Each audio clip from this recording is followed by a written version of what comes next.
Hola a todos, muy buenas noches y bienvenidos una vez más a nuestro programa Contigo de Comarcal Televisión, y empezamos con una de las secciones más importantes para nosotros y quizá la más seria de este programa. Todos tenemos dudas y queremos saber más del coronavirus, y lo que vamos a escuchar esta noche en este programa muy pocas personas lo saben, y por eso nuestro médico de cabecera favorito pues se ha cargado de información veraz y contrastada para sacarnos de dudas esta noche. Pero antes le damos las gracias, como siempre, a nuestro patrocinador, Siroco.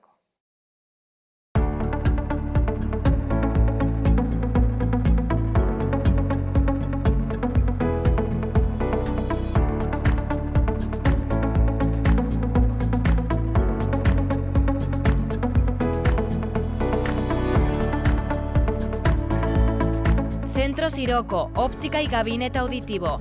Otra forma de ver y entender las cosas. Centro Auditivo y Óptico Siroco. Patrocina este espacio.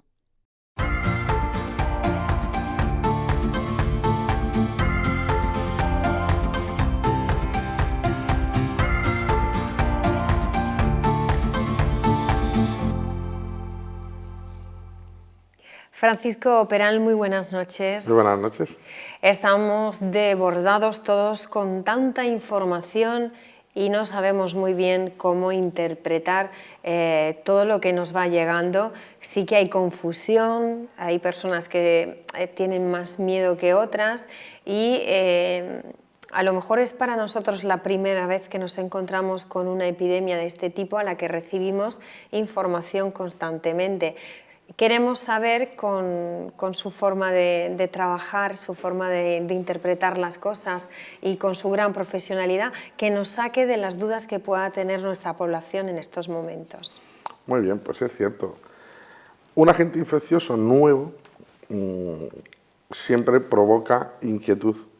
Si encima vivimos en el siglo de la comunicación, en el que todo se transmite de forma inmediata, en cuanto haya lagunas o parcelas que no son transparentes, pues eso genera multitud de interpretaciones. En este caso quizás lo que haya es una sobreinformación. Esto de que te estén dando el parte por la mañana y por la tarde de los casos que hay en el mundo y en nuestro país, pues genera alarma.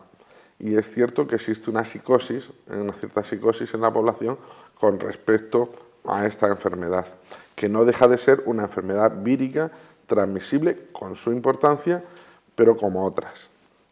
Bueno, pues eso reconforta al escuchar de la viva voz de un gran profesional, pero también tenemos que tener en cuenta que hay gente que se aprovecha de cualquier situación y escuchamos o leemos noticias que pueden poner en riesgo nuestra salud y que hay que tener cuidado.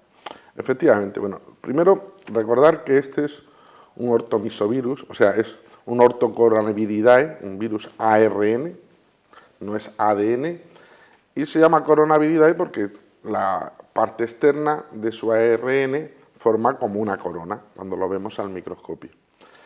Existen de este virus 4 familias, alfa, beta, gamma y delta coronaviridae, y estas familias son muy antiguas.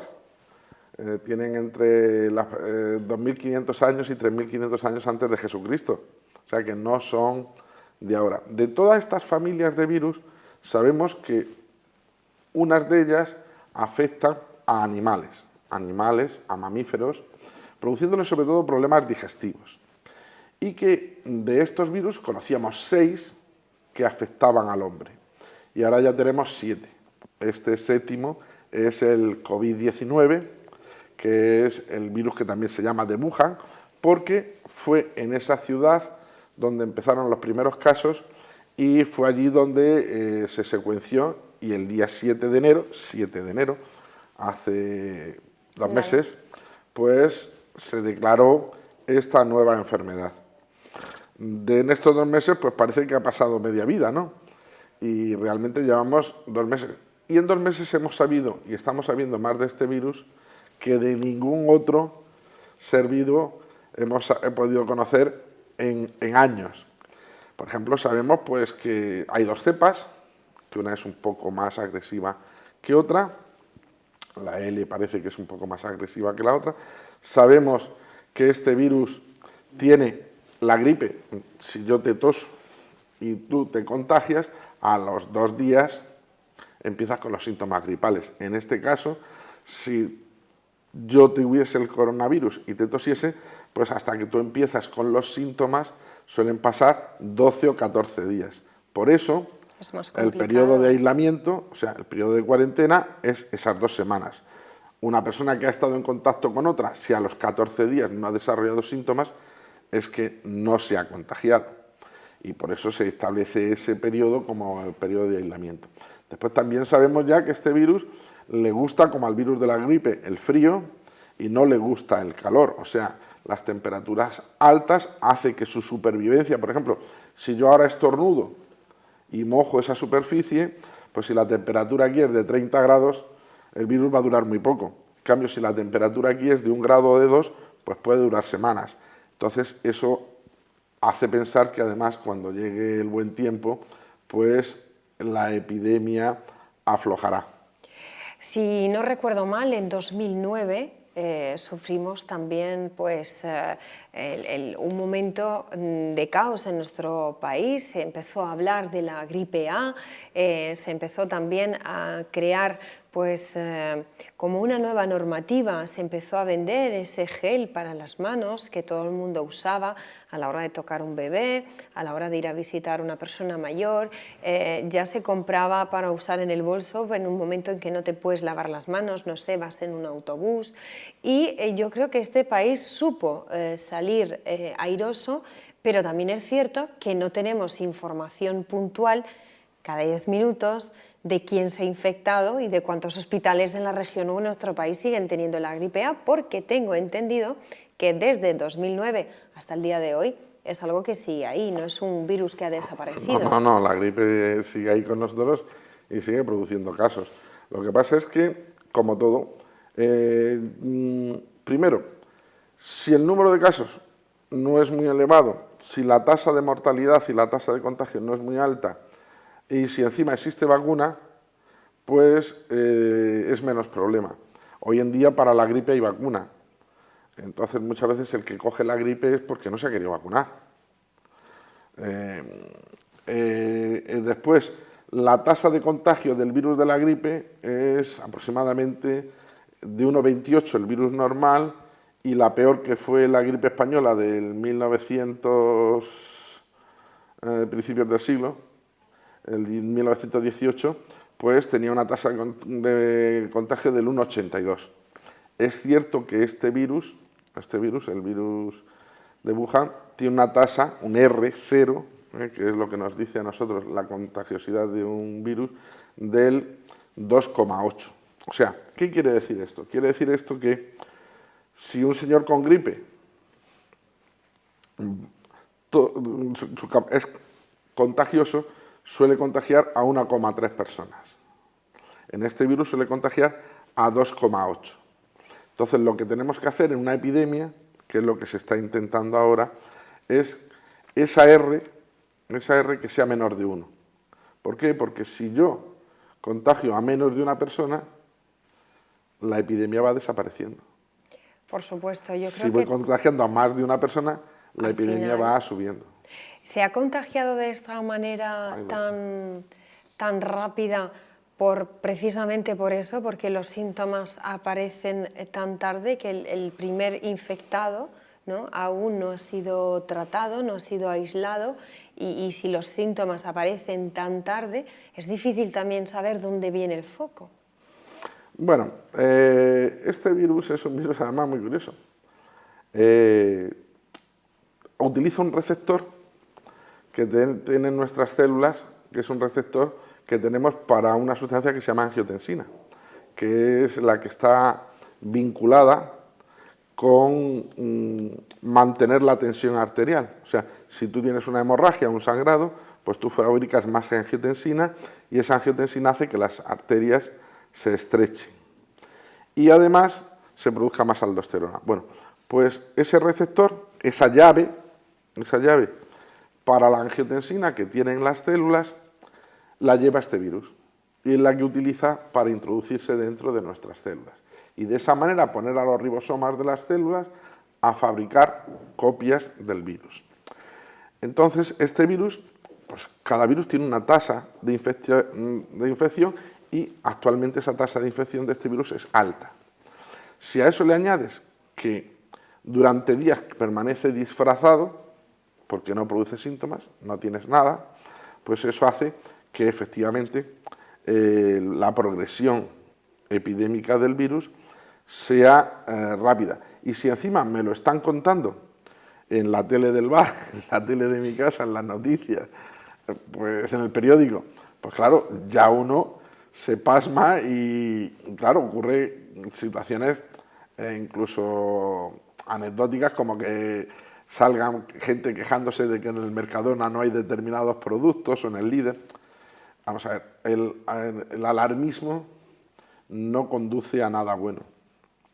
Aquí lo único que hay que tener en cuenta es que tenemos una enfermedad parecida por sus síntomas a la gripe, tos, dolor de cabeza, fiebre, que en algunos casos, en China hasta el 3%, en otras ciudades o otros países europeos el 0,7% de los casos, pues evolucionan mal y terminan falleciendo. Pensemos que el año pasado la gripe en nuestro país fueron 570.000 casos más o menos y se murieron unas 6.500 personas. Nosotros ahora llevamos con esta epidemia, es cierto que llevamos mucho menos tiempo, pero ahora mismo 3 fallecidos realmente no es... Y tan mayores, claro, también. Efectivamente. Entonces lo que tenemos que pensar es que hay que actuar intentando frenar esa expansión, intentando que no sea vertiginosa, y tenemos unos profesionales en sanidad realmente buenos. Y después vivimos en un país, epidemiológicamente nuestro país es el 15º del mundo, el mejor es Estados Unidos, nosotros somos el 15º, Italia el 31, pero nosotros no vivimos en Guinea ni vivimos en Somalia, afortunadamente, y nuestro sistema sanitario es un sistema sanitario de los mejores del mundo. Bueno, pues hemos escuchado diferentes términos de este virus, de esta enfermedad, pero queremos saber qué es el R0. El R0 es ese índice que nos dice la contagiosidad de un virus. Entonces, que es lo que hemos visto en un gráfico, en gráfico ese que se veía. Vale. Entonces, cuanto más alto sea esa R, más contagioso es y más explosiva puede ser la epidemia. Cuanto menor sea, menos contagioso es. Lo que intentan normalmente los epidemiólogos con las decisiones sanitarias que toman es que esa R baje. O sea, si yo sé que puedo tener, por ejemplo, en un local, porque sé las tasas de enfermos que tengo, en un local reunidos a 15 personas que pueden tener el virus y ese virus me puede contagiar a 2 o a 3, puede ser que cuando acabe esa reunión de allí salgan los 15 que estaban contagiados y 50 más. Entonces, ¿qué es lo que hago? Intento bloquear esas reuniones. ¿Cuándo? Cuando el número de individuos que tengo justifique esa decisión. Entonces, ahora aquí parece que suprime sanidad los partidos de fútbol porque le parece bien. Unos sí, otros no. Las fallas sí, lo otro no. No, mire usted, todo está pensado. Si yo todos los casos que tengo son importados, de gente que son de fuera, no tengo un foco autóctono, pues entonces parece lógico, claro, que sí. Esos casos importados vienen de Italia, parece lógico que si viene un equipo italiano a jugar aquí, pues no puedan venir los hinchas italianos a verlo y lo haga a puerta cerrada. Pero si yo en mi propia población todavía no tengo ni un foco, no tengo casos... Pues puedo celebrar, por ejemplo, el Carnaval de Águilas. O el Carnaval de Águilas. ¿Por qué lo voy a suprimir? Claro. Entonces, o en breve nuestra Semana Santa. Que esas decisiones están muy meditadas y muy pensadas. Y después, además, hay que pensar en lo que alteran la vida de las personas, ¿no? Ahora, por ejemplo, pues se ha decidido que los médicos no nos juntemos más de 20 o 25, el personal sanitario. Pues eso significa que muchas reuniones, muchos congresos, muchos simposios se han tenido que suspender.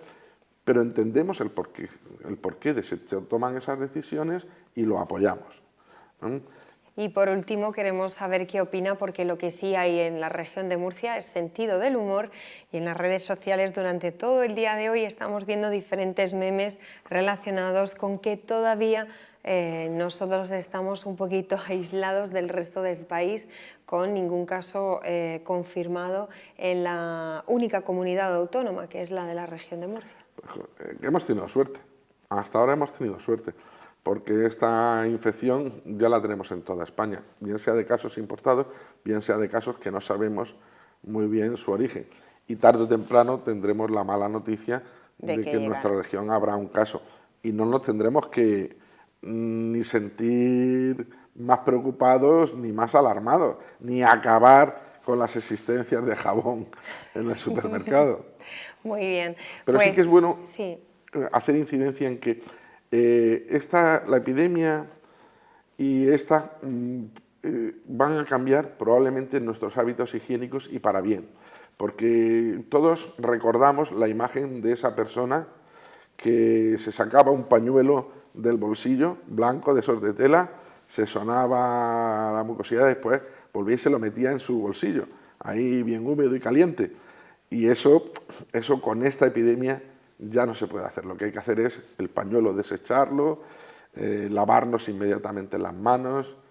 Esos hábitos higiénicos que vamos a aprender con esta epidemia van a ser muy útiles no solo para esta enfermedad, sino para otras muchas.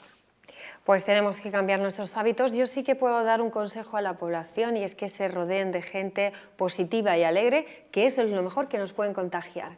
Efectivamente, la alegría es lo mejor. Es el mejor contagio de todos, y en este país sí que hay buen humor, y es verdad que los murcianos, dentro de una alerta tan severa a nivel mundial, pues estamos un poquito escapando al menos los primeros meses, y que cuando llegue yo creo que nos ha dado tiempo suficiente a tener también más información para estar preparado, y más calor porque el virus no quiere nada el calor. Muchísimas gracias, nos vemos en 15 días. Nos vemos en Los 15 contamos, días. hasta que llegue el momento. Muchas gracias.